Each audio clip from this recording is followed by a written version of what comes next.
Oke, kita langsung aja nih masuk ke materi yang Anda bagikan. Menarik banget. Ada satu bagian dari bab 14 ya, kalau nggak salah. Betul, bab 14. Itu ngebahas soal kemunafikan para guru keuangan. Jujur ini langsung bikin saya, penasaran. Pernah nggak sih Anda dengar nasihat keuangan bagus, tapi kok rasanya ada yang aneh gitu? Tepat sekali. Materi ini memang menyoroti fenomena yang, ya bisa dibilang cukup menusuk ya. Disebutnya paradoks praktik. Paradoks praktik, oke? Intinya gini, ada situasi di mana seorang penasihat keuangan itu kaya, tapi bukan karena ngikutin nasihat yang dia kasih ke orang lain. Oh, terus? Justru kayanya dari menjual nasihat itu sendiri. Nah, ini yang kita coba bedah lebih dalam ya. Wah, menarik. Jadi semacam, lakuin apa kata saya, tapi jangan tiru cara saya jadi kaya. Begitu ya? Iya, bisa dibilang gitu. Nah, materi ini kan kayaknya ngebedain dua jalur ya. Ada yang namanya slow lane, jalur lambat, Betul? kayak investasi rutin, nabung, reksadana, gitu-gitu kan yang sering diajarin. Tapi, para guru ini justru katanya melesat kaya lewat jalur lain, fast lane. Iya, fast lane. Misalnya dari jualan buku, seminar, atau mungkin tampil di media gitu. Gimana materi ini ngejelasin kontrasnya tuh? Nah, itu dia inti dari paradoks praktek yang jadi sorotan penulisnya. Definisinya jelas banget sih di situ. Gimana tuh? Jadi, seseorang mengajarkan satu formula, misalnya slow lane, yang butuh waktu, butuh sabar. Iya, iya. Tapi kekayaan pribadinya dia itu datang dari formula lain yang beda banget, yaitu fast lane, yang lebih kayak bangun bisnis skala besar. Oke. Penekanannya di sini, dan ini penting nih buat Anda yang dengerin, adalah untuk selalu coba tanya. Orang yang ngasih nasihat ini beneran ngejalanin nggak sih apa yang dia ajarin buat sampai ke sukses finansialnya dia? Nah, itu dia pertanyaan kuncinya. Dan materinya ngasih contoh kan? Iya. Ada kayak figur Suze gitu yang populer banget sama nasihat soal reksadana, hidup hemat. Betul, seseorman itu ya. Nah, penulisnya mempertanyakan, kekayaannya dia itu datang dari disiplin ngikutin nasihatnya sendiri puluhan tahun atau dari kerajaan medianya? Jutaan buku, acara TV, seminar. Nah, itu dia pertanyaannya. Begitu juga soal Kramer dan rekomendasi sahamnya kan? Iya, Jim Cramer juga disinggung. Ini bukan berarti nasihat slow lane-nya salah, ya. Tapi lebih ke sumber kekayaan pribadi si gurunya ini yang jadi fokus. Bener gitu ya? Persis.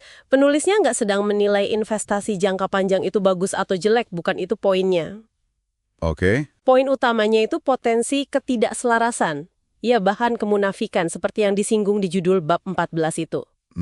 Jadi, ketika seseorang bangun bisnis yang masif dari ngajarin strategi slow lane, sementara kekayaannya sendiri itu tumbuhnya eksponensial lewat strategi fast lane. Contohnya? Fast lane itu Ya itu tadi. jual informasi, bangun brand pribadi yang kuat, kuasai platform media. Nah, disitulah letak paradoksnya menurut materi ini. Ada perbedaan fundamental antara apa yang diajarkan sama gimana dia beneran jadi kaya. Oke, paham. Jadi kalau kita tarik benang merahnya nih buat Anda yang mendengarkan, apa pelajaran utamanya menurut materi ini? Apa kita jadi harus skeptis sama semua nasihat keuangan gitu? Atau gimana? Ya, pesannya bukan untuk nolak semua nasihat sih, tapi lebih ke jadi konsumen informasi yang jauh lebih kritis. Kritisnya gimana tuh? Penulisnya ngedorong Anda buat gali lebih dalam gimana sebenarnya orang ini bangun kekayaannya. Apakah lewat metode sabar, bertahap yang dia ajarin ke Anda? Atau? Atau lewat bisnis ngajarin metode itu? Yang mana ya itu jelas jalur cepat kan? Skalanya beda, kontrolnya beda. Memahami perbedaan ini itu krusial katanya. Jadi intinya itu memahami permainan di baliknya ya. Betul. Menyadari kalau buat sebagian guru ini, nasihat keuangan itu sendiri adalah produk bisnis mereka. Betul. Bukan sekedar strategi pribadi yang mereka jalanin gitu aja. Iya. Ini kan ngubah cara kita mandang saran mereka ya. Betul sekali. Ini tentang ngenalin bahwa mungkin ada insentif finansial yang kuat banget buat mereka buat promosiin jalur tertentu, ya misalnya slow lane itu. Kenapa? Karena ya itu yang laku dijual ke jutaan orang, gampang diduplikasi, kesannya aman. Sementara mereka sendiri mungkin mainnya di liga yang beda di fast lane itu. Iya.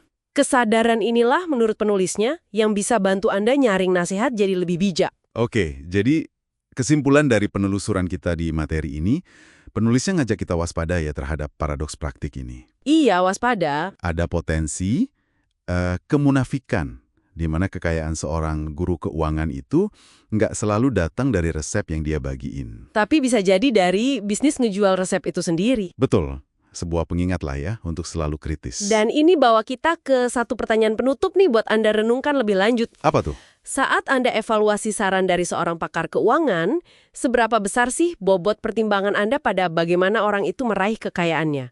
Dibanding cuma fokus ke isi nasihatnya aja. Menarik. Terutama kalau Anda tahu bahwa ya ngasih nasihat itulah sumber utama kekayaan mereka. Ini jadi bahan pemikiran yang menarik ya buat Anda eksplorasi sendiri nanti.